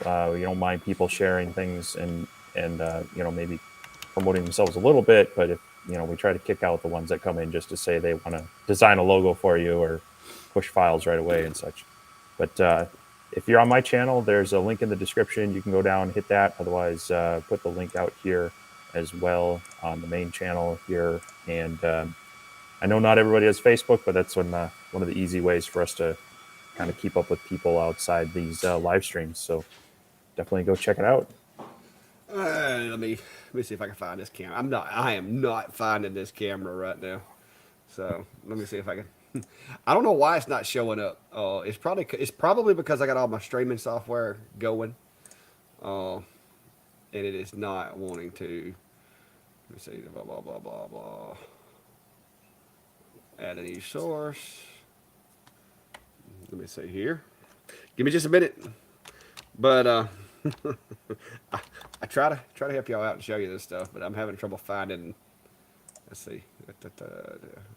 PH70 sculpt font. Yeah, Brian, those There design it a is. logo things, they get kind of ridiculous. So we try to keep an eye on those. And I was using I while I was cleaning out my shop this weekend, I posted a few tools for sale on Facebook Marketplace, and that usually brings out the scammers as well. And it's interesting to see. So one of the scam is they'll say, "Hey, I want to come pick up this up and buy it now. Uh, Please text me at whatever the number is." And it seems like Facebook has that as an auto mod kind of thing, because once that hits the chat, they kill it right away. And so it's good to see Facebook being proactive on that. Definitely if you do use Facebook Marketplace, be mindful there are scammers out there. They'll try to, use the tools with Facebook to communicate with them. When they try to get you to text them, and then sometimes they'll use that to send you like a Google authorization code and such to try to get in your accounts and such. So be mindful of all that. Matter of fact, one of the people that sent it to me, they had joined Facebook this month, and they had updated their profile photo 18 minutes before they sent me the message. So I was like, well, that looks Yeah, pretty suspicious. So I just, that's usually a giveaway. yeah, I always, on things like that, I tend to check the profile and see, does this at least look like a real person? Are they a member of a few groups or not? And luckily, I did have someone on one of the items. They were a legit person. They said, "Hey, is this available? When can I come meet you?" and such. And got it. Was able to get that sold and cleared out a piece of equipment for my shop that I didn't want to have to find a home for. So Okay. it can be useful, but you got to protect yourself. Yeah. All right. Apparently, my all my streaming software's got this camera where I can't get it linked in here. Uh, It's I'm gonna be doing a video on it the next few days, hopefully. But I'll get that out there. But yeah, it's something that I've got running, which is probably our streaming software has got it to where it will not let me select it on any other app. So we'll figure that out, y'all. There'll be a video, so just watch for the video on the Sculpt Fun camera. I don't forget what the model number is, but it's pretty interesting. It comes with very very versatile mounting capabilities, and it done a really good job earlier. The only problem I was having with the calibration was they sent, and I don't know why they do this. Every company does it. They print the little circles on glossy paper, and so if you have a light in the wrong spot, it whites out that portion of the pattern. So I had to dim the lights in here to to get it to take the picture in one of the different angles. Yeah. Okay. Well, did I miss anything? uh, Yep. Da-da. mostly, Yeah. mostly Y'all talking about Facebook getting chat. hacked? Y'all talking Yeah. about getting hacked? Yeah. So Robin has an interesting question. Laser enclosure, vents air outside being in the same room as water heater and furnace. Seems like I heard it can increase carbon monoxide. I'm going to say that's going to depend on your water heater and your furnace. If you have the newer style that are direct vent, where it's pulling air in from the outside and venting it out, rather than kind of going up through like a chimney, probably not the case, because those tend to be kind of a closed loop combustion, drawing that air in from the outside and then pumping it outside. There's not really a chance for it to intermix. If you have an older style where it's just kind of a cap and then it's venting out a chimney, I could see how your vent, it's got to pull air from somewhere. So if you're in the room with that, it could plausibly create maybe a pull and a draft from your exhaust, your chimney, or however. But if it's a newer style, I really don't see how that could happen, because they really try to close those off so that it's not mixing with your internal house, your living air and such. What's your thoughts on that? I mean, yeah. There's a possibility that it's gonna, like you said, it's gonna pull air in somewhere. And if your hot water heater's, just convection draft exhaust, and it's open at the bottom like some of the old gas hot water heaters is, it's possible, yes. But if you want to be extra certain that you're not doing that, then just put yourself a fresh air intake coming into the enclosure, and that would minimize that because you would have you would be providing it with a method of bringing the air into where you are. But I mean, yeah, because you're gonna like my little cat flap over here, the cat door. When I'm running my machines, it does that a little bit because this one here does not have its own fresh air intake. Now the big machine, I just recently set it up to where it pulls air from outside.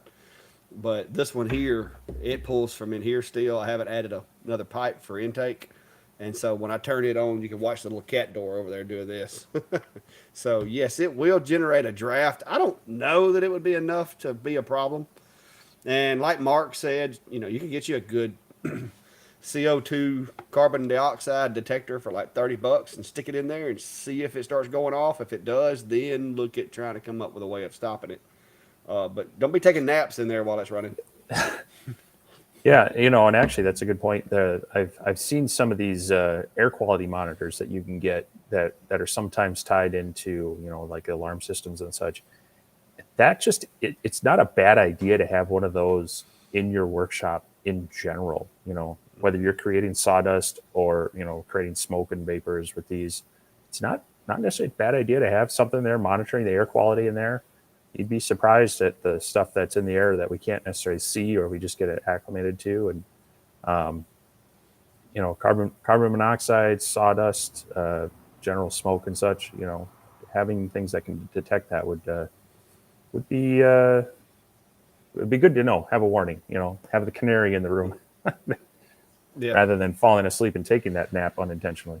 Well, I used to have my little hunting cabin that I had. It was an off the grid hunting cabin on our hunting club down in the swamps of Macon County, and the only heat I had was a propane heater, and there was no electricity, so running fans and having it exhausted, all that. I mean, it was just so I had like 3 of those things in there just to be sure. That way, if one failed, I had like 2 backups because carbon dioxide is one of those things that if you go to sleep in a room with it, it's not a good idea.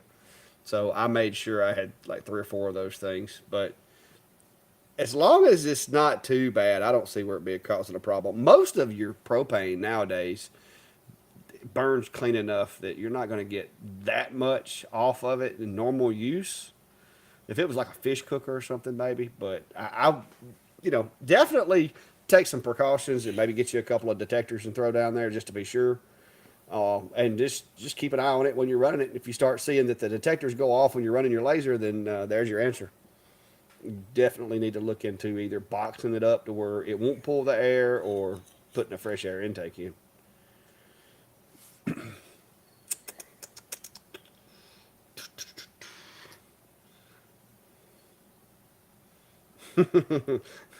Yeah, Paul, we knew what you meant. Carbon dioxide. Yeah, I actually, my basement shop is, I've got the furnace and the water heater just on the outside of that. I do have a door there, and I do have a vent for the house heating and cooling system to dump into there as well. So, I have I don't have a carbon monoxide detector in that room, and I probably should. So I was going to say, you're thinking you might need to invest in one now, though, aren't you? Yeah, I think it's probably a good idea to do that. So Yeah, they're not much. I mean, nowadays, was it Kita? I think that's what they call them. You can get them to you where know, they do smoke, carbon monoxide, and all in one. That are pretty cheap. And like I said, you buy them and they got like a 7-year battery life.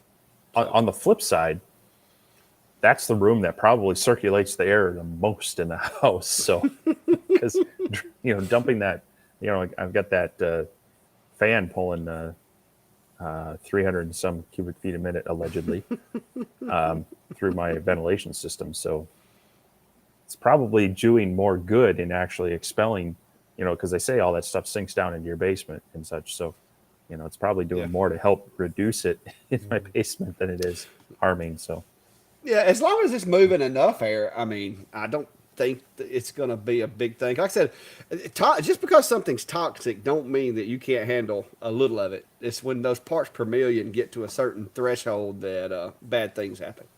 So a little bit's not going to hurt you, but you start getting headaches or feeling lightheaded, you may want to go to an area with good ventilation and look at doing something about it. But anyways, all right, guys. If you hadn't already, Steve told y'all, but go hit the like, follow, subscribe, all that good stuff.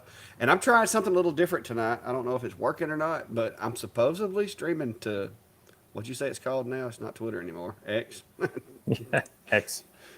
Yeah. Yeah, whatever. Because I had an account that I'd never used, and so I just tied it in. Figured what the heck, somebody might want to use it. If one of our methods goes down, I'll have that one. So we'll I see don't, what happens with that. I don't know, I'll have to look you up on X. Yeah, I don't know. Like I said, I don't do a whole lot with it, but I figured what the heck, somebody might like it. But now if you do the Clack Shack now, there's somebody at some high school got they they got the name for some reason, so I didn't beat them to that one. But you'll have to just go in there and do some searching.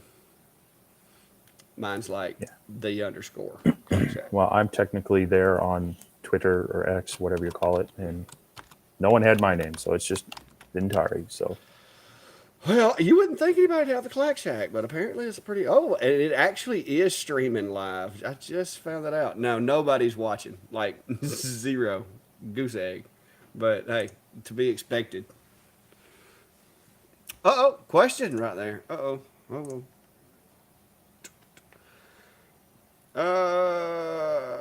When I change from absolute to current position after positioning the module, I do a frame.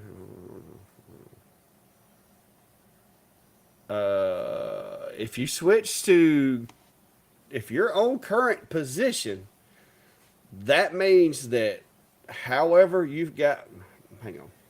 This is one of those that I can't really explain it without showing it.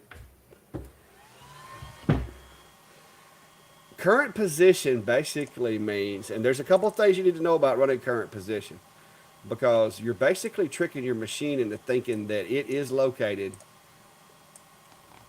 in a certain spot. So let me get this other machine over here up. All right, we'll go over here, screen share. All right, so this is, if y'all can see it. hold on. There we go. All right. Currently, my machine is set. This is the longer, and I'm gonna go ahead and home it. And you can see up here in the window, it's homing, and it's currently on absolute coordinates. The machine is going to basically home itself so that it knows where it's at. But one thing about Lightburn that you need to start paying attention to, wherever you see this little green dot right here, that's where the machine assumes it is. So if you go from absolute coordinates to current position, now the machine assumes it is here. And it technically hasn't moved. So it requires you to place the machine where you want it to be. Now, with this little box right here, you can swap the corners, and you can actually put it, current position is back down here at 0, 0. So if you're going to use current position, you're going to have to manually move the laser head to a position that it has enough room to travel the workspace without colliding with anything. So you're either going to have to do so by either going with absolute coordinates, and let's say go up here, and this one's like 210, 210. Let me tell you. So you can either send it to the center like that on your, with the software, and then when you switch over to current position, it assumes that it is at this location. So if you drop in a file, it's automatically, no matter where you put this file in the workspace, it's going to put that green dot in the middle of that file. So typically when I'm working current position, I put everything in the center. And then when you frame, you can watch the machine. It's going to frame there. All right. even if I move this, let's say I move this up here in this very top corner, watch what happens with the machine when I frame. Because it is assuming that where it was located was the dead center of this graphic. So there's not a lot of times that you're going to use absolute current position. Most of the time when I use that is when I'm doing like the bottom of a bowl and the bowl is around here to where I can't like run into it or hit the edges. But, you know, for the most part, I stick with absolute coordinates and just make sure when you go from current position to absolute, make sure you home the machine because it is going to assume that it is located right here. So that's the nuts and bolts of it, guys. I hope that helps. That's the best I can explain it. I guess I got it right. Da, da, da, da. I couldn't see the comments, so if y'all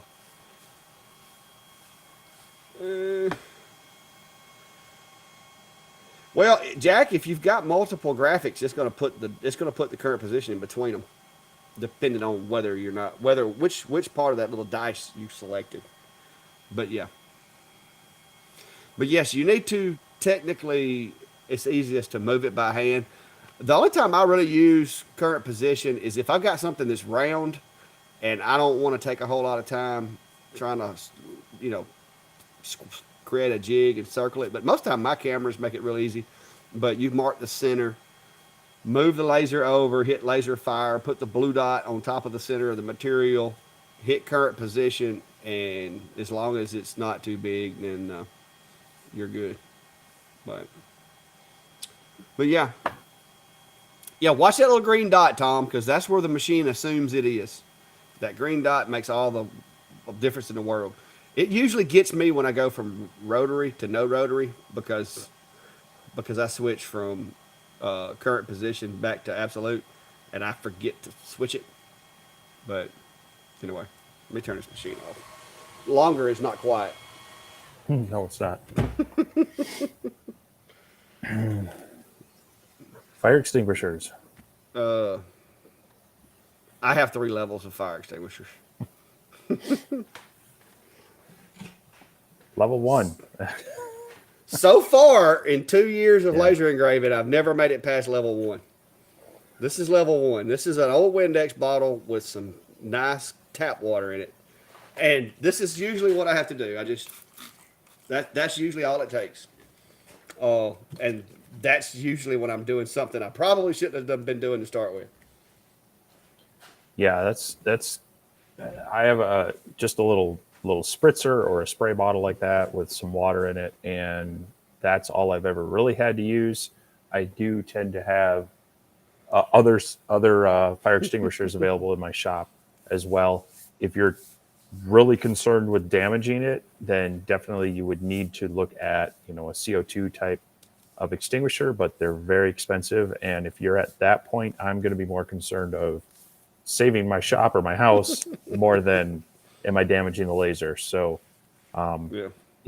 know what you're engraving, know that it's safe and is hopefully not, explosively flammable.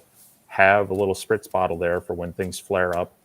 Be ready to stop your laser before it becomes a problem. But yeah, still have, I mean, just in general in your workshop, have some sort of fire extinguisher or multiple ones that you can deal with something sooner. And yeah, generally when it gets to that level, I'm more worried about containment than saving my. I'm more worried about structure than saving whatever that piece of equipment is at that point. Yeah. This is level 2. This sits right above my machine. So literally, if I open the enclosure and there's a fire in there and it has surpassed spritz bottle, I can grab this guy. And this is first alert. I did a video on fire protection for lasers, and all these are in there. But this is just like this is an aerosol. It's not as big, but I also have a RV marine RV fire extinguisher right beside the door as you come in the shop. That way, if it's gotten really bad, you go straight to code 3. Yeah, I have one of these. It's just inside the door. It's actually right next to my electrical panel. I have one that's usually sits near one of my lasers and such. And yeah, these are the dry chemical. They're going to make a mess. You're probably not going to be reusing your machine right away, if at all. But they're affordable and easy to have multiples. That Yep. Yeah, this is my big one. And if it gets to this point, it's done got bad because this whole place is made out of lighter pine. So I hope I never have to get this guy out.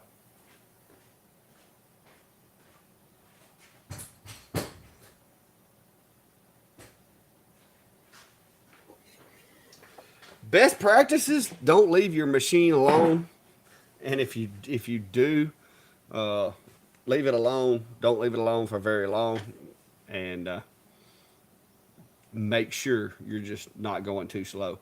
Going too slow is where you get into trouble. I mean, I've the few times that I have started fires, it was because I was going way too slow for the material that I was engraving. That, and I was trying to engrave one of those little grass floor mats one time, and it just started turning black. There was no flames; it just started turning black, and it was spreading. And I was like, so I had to. I used like half my spritzer bottle on that thing. Yep. But yeah, just be safe with it and try not to start a fire. Two trees pro. Which two trees pro? I don't know which one you're talking about. I have two different ones that I've made for the TTS 50 and the TS 20. You'd have to look. They're in Etsy shop. You can search by two trees and see what all's in there.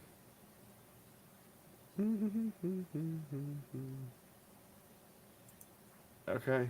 All right. It's got quiet, y'all. You're gonna put me to sleep. I'm gonna have to get some more water, and then somebody's gonna go to the bathroom.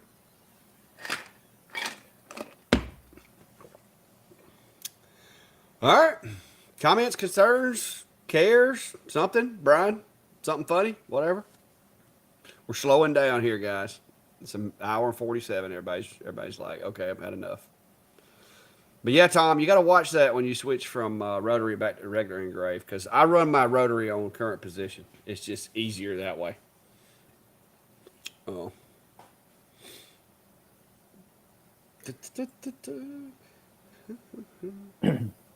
So yeah, Paul. Yes, if you wanted to lock the honeycomb in the right spot, you could adjust basically you could extend the rails that I have in there a little bit deeper, be able to move that around and then lock it into a place, and then it would never, it should reference off that the same. I would still probably recommend that you use some sort of jig, like Clack's X tool jig will fit right in there as well.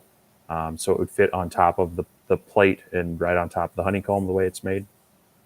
And that would help, kind of ensure that as well. But on a lot of my lasers, I use absolute coordinates no matter what on the X tool because of its, the original one didn't have limit switches and you had to make sure you had to remember that you started up in that home position. I used current position quite a bit, but on the more advanced ones, I use absolute more often. Not that I am aware of. You cannot. But if you run the right camera, you don't really need two cameras. So That would be an interesting, they'd have to do like multiple inputs and then like having like a way of combining them because that would technically on a longer bed give you better, you'd have less skewing in the image and it would have to do less calculations to adjust for that. yeah, it would make it more. It would make it more precise. But I mean, as you can see in enclosure Zilla there with 185 degree, I think is the one I'm running in there. I can see everything, and the curvature correction in light burn's actually really good. That machine is very accurate as far as the camera goes, and I've got all my cameras are mounted. I made this machine. This enclosure has an acrylic mount that I made, and like I said, oh, and look over to the right side of that screen right there, Steve. See the little black and white camera? Yeah. It actually works. I don't know that I'm going to use it the way they want me to use it, but it actually does work. for Wi-Fi monitoring and stuff. It's pretty cool. But yeah, there's links in the description of my enclosure build if that's something you're into. But when you open up Lightburn, the uh, the view looks a lot different because Lightburn actually corrects the fisheye appearance of it.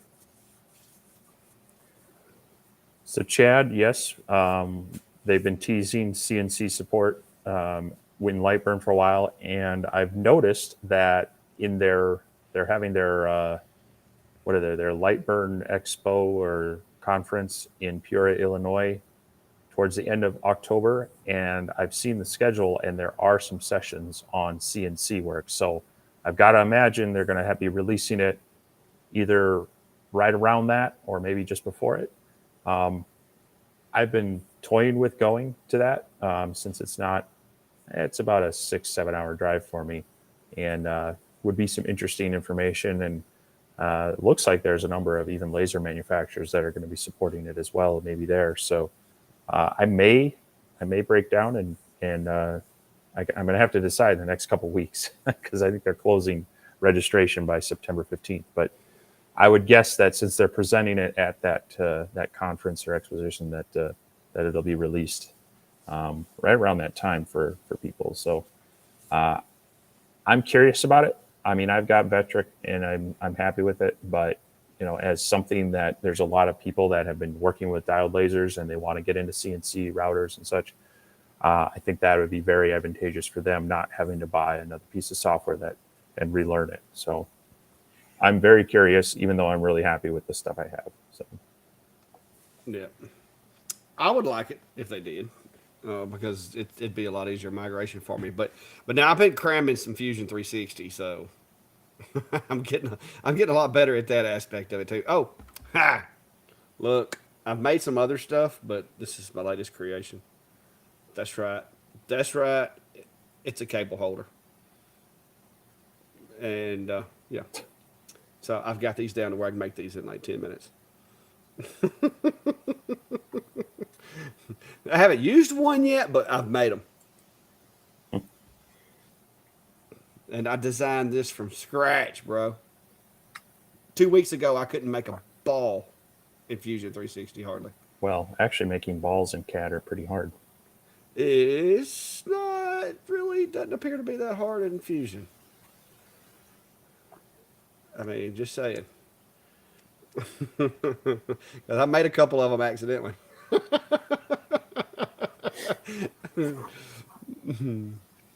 But uh, but yeah, I'm There's a getting there. question for you on your display video. The little dog one. I never did put it in the shop, did I? I mean, I can. It was a really simple file. I didn't think there'd be a high demand for it, so I didn't bother with putting it out there. But I mean, I guess I could. I could just do like the Christmas tree one because people have asked me about the Christmas tree one. I could do like a little pack of just displays. That would make me feel a little better about it because I'm afraid it'll just sit there and take up space. But I guess I need to get together and do that. But now between now and September the 9th, I'm going to be slammed. So it'll probably be after that before I can really do a whole lot with Etsy. I've got a couple of things I need to put on there too. Yeah, Jack, I'm curious to see. I mean, they've got their different levels for the lasers. You know, they've got their G code and then their Ruida, and then their Galvo license at different layers. And of course, because of my different ones, I have all three of those. So I'll be interested to see if it's an add-on or if it's a whole different piece of software. But I'm expecting there's going to be an upcharge to add it either way because I know they've had to pour some development time into it, and that's not free. So, but they do tend to be pretty reasonable with their software as well. Yeah, I think it was, what was it, $30 add-on for Galvos? I thought that was more than that, wasn't it? Like 90. I don't remember. It was an additional license. I didn't know that.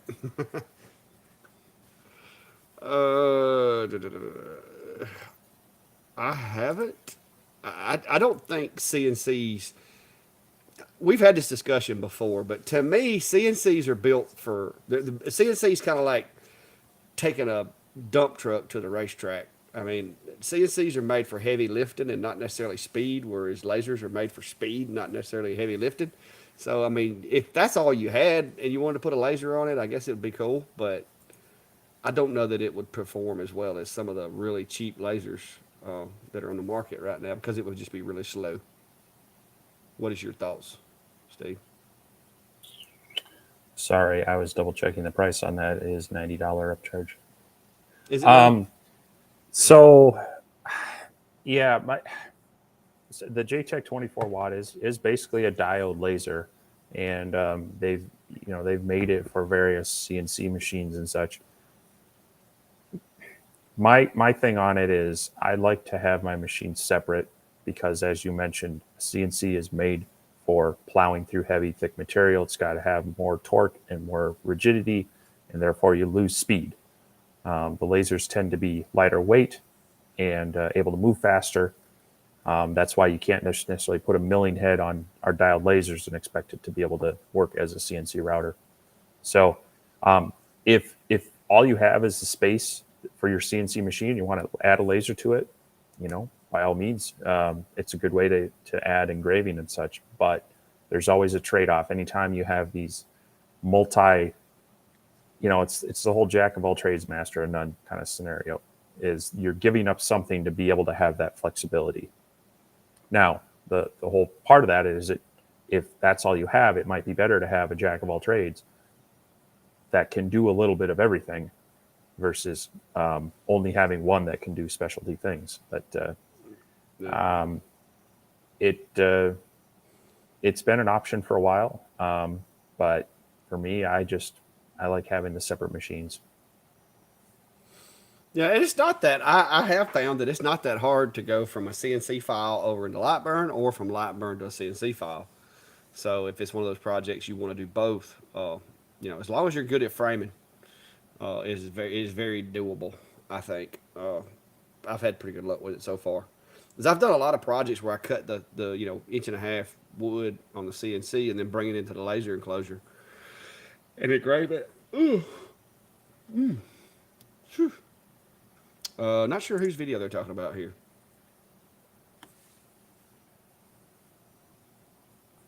Homing a laser? So, yeah,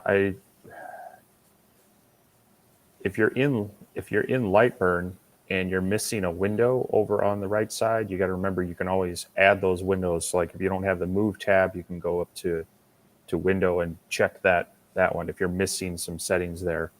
Otherwise, I'm not 100% sure which settings you might be missing or which video it's referencing. So.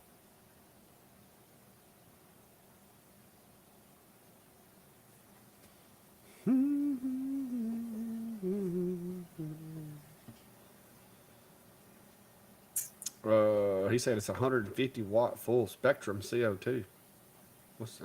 I missed something. So there may be some, if you're using the full spectrum and it's the Ruida based ones, it will have some different settings than say some of the diode G codes type ones. So. Oh, I think he's talking about setting the return to location. Wait a minute. So that should be in the device settings, but I haven't looked. I'd have to see if it's. It's still there. Because I just set up the new P25. It's right here. Let me get this graphic out of her. But yeah, just got to go to edit and go to device settings. And the return to location is right here. Now with this is with the longer, I've got it set to 2 and 435 just to keep it away from the rails. But yeah, you just got to go over here to tools, edit, device settings, and it's right here. So that's where you set the return to location for a burn. There you go. But if your settings don't look like mine, you may be running a different version or on a different operating system, or like Steve said, you may have some of the tabs hidden. Oh, Steve, where'd you go? Still here. Well, there's no fire button anymore. Yeah, you got to, Paul, you got to turn that on too. You got to go over there and enable laser fire. It's right above the X1, the return to location. There's a button or a switch that you've got to turn on to enable the fire button. Da, da, da, da.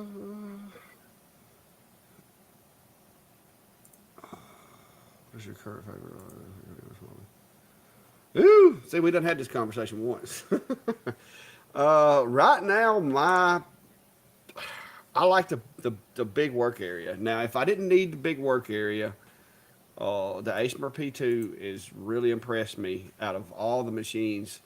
Recently, I would say ASMR P2 is first. Algo is second, but it's only a 20 watt. So if it was a 30, it might be a little more, level playing field. But they still don't have the work area that I like to have, and so I'm still running my. I just put in the V35 8er here, and right now I'm running the longer B1 over here because it has a massive work area. The longer B1 30 watts, so far it's proven to be a really good, well-rounded machine once you upgrade their air assist. They dropped the ball on the air assist, but that's an easy enough fix. So I just went and checked, and on a Ruida device, like his probably is, they don't have that option under device settings for the end of the job. Go to specific coordinates. So that is one interesting difference. It's not a GRBL controller. It's Ruida. Okay, yeah, that definitely would make a difference.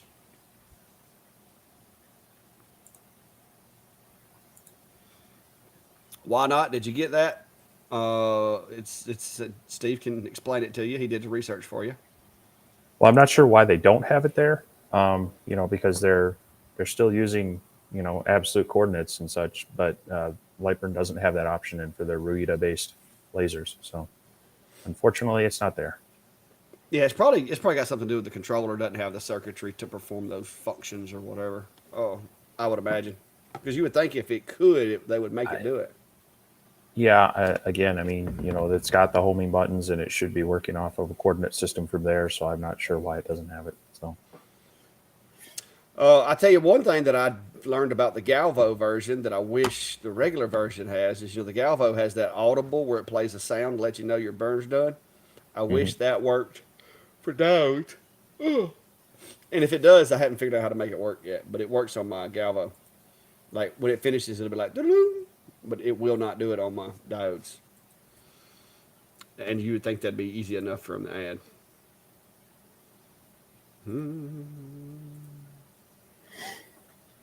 Yep. What is it now? What are we doing? Why not CNC? Yep, that's why I started. That's just follow up on what we were just talking about. So. Oh, okay. All right, guys. We're at 2 hours and 3 minutes, and I am getting tired. And I got to go to work tomorrow. I stayed up till 2 o'clock this morning doing ink pens. So that was a bust. Yeah. I'm hoping things start calming down for me a little bit. August is always a busy month. And so we'll hopefully get more done. And I believe I have a 4-day weekend coming up. So that will help as well. All right, I'm going to put this link down there for you. Somebody was asking for Steve's. It's probably going to mess my comments up when I do this, but there's a link to Steve's YouTube channel. Whoever it was that was asking. I can't remember who it was. Oh, David. David Allen. Hey, that's 2 really good names right there, by the way. I know a lot of David Allens, and they're all really great guys. A lot better than those Steve guys. But, but anyway, that's my first and middle name if you ain't figured it out. But yeah, if you haven't already, go check out Steve's channel, Facebook page, the whole 9 yards, guys. The more, the better. We're trying. Steve has set his goal, and what is your goal, Steve? To retire by December. No, the short goals, short, easy, achievable goals. Oh, it's got to be achievable. Oh, all right. To waste a lot of money on the lottery, not being able to do no. I'm trying to keep up the momentum. I should be able to hit 10K by New Year's, preferably beforehand. Um, and yeah, I'm actually about 20 away from 8K right now on YouTube. So I'm gonna hopefully keep that going. So definitely appreciate the comments and the shares and the likes and everything on that, because that helps get it pushed out there more. And they are just numbers, really. I mean, but you know, it's good to have goals. So that's where mine's at. Oh yeah, you got to have goals. So guys, go share, go like tell everybody. Go check out Steve. Go like his videos. He's got some really cool videos. You know, he's a nice guy. He's a little small, but all together, he's a nice guy. Uh, he's short. He kind of resembles a garden gnome if you see him in person. Right. But yeah, but all in all, he's a good guy. And like I said, I want to try to help him hit his goals. My goals are probably unachievable goals, so we're just going to keep mine to myself for right now. But yeah, y'all go hit that like button, subscribe if you hadn't already, share the word, share the videos. Ooh, I need some caffeine. Share the videos and help us get some traction. I know me and Steve both have a camera that's come out for those of y'all that like remote monitoring. And this thing actually says you can control the laser with it, but I'm not even sure I'm going to get into the weeds on that. But I've got a remote camera that I'm going to be doing a review on. I've got the Sculpt Fun camera, which I'm actually really pleased with the build and the design of it.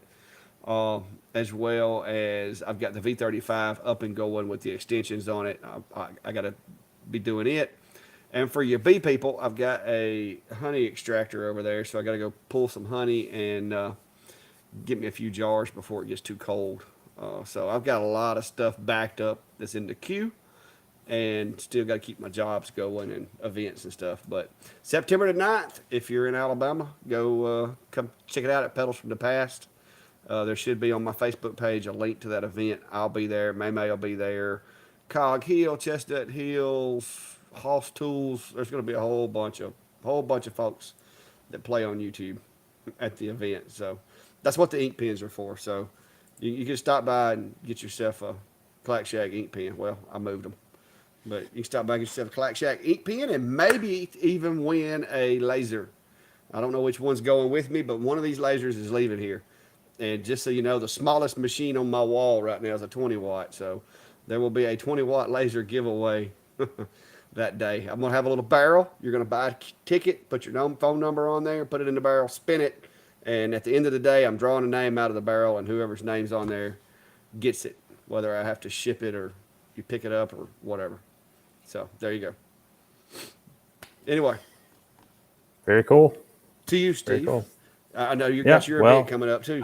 I've got a number of things in the can that I'm trying to work on. We've got the Genmitsu CNC machine. I was trying to get pushed out. Like you mentioned, the ASMR 33 watt. Definitely going to be getting that out there, as well as some other machines. But also have some project videos, and I have hopefully another interesting DIY mod for lasers that might be useful for people doing a lot of tumblers. So I've got something in the works there that hopefully will get pumped out here in the next little while. Love to get some more of those videos out. And then, I have the Minnesota Woodworkers Guild is doing the Woodworking Expo at Canterbury Expo Center in October 13th. So whether you like to work with hand tools, power tools, I'm going to be there doing some laser demos. They're going to have projects for kids. There's a lot of manufacturers from DeWalt to SawStop to Woodcraft to Rockler. Everybody else is. It sounds like it's going to be a pretty big thing. I've been to it the past few years in a smaller venue. Now they're growing. So if you're in the area, the Twin Cities area, or want to come to the Twin Cities area around October 13th. I will be there most of the day, hanging out and doing demos, and we'll see. I don't know. I'll have at least stickers and other things to give away. I don't know that I'll be able to give away a laser because there's some purchasing and what other laws involved with whether we're doing stuff. But yeah, be a fun time to meet some people and hang out if you are in the area. So definitely check that out as well. So. All right. Well, guys, girls, until next time, y'all be safe. And hey, if you missed the first part, go back and watch the replay. It'll be twice as fun. Or you can watch it twice as fast. Yeah, that'd work too. Have a good night, guys. See y'all. Thanks for stopping by. See you, everyone.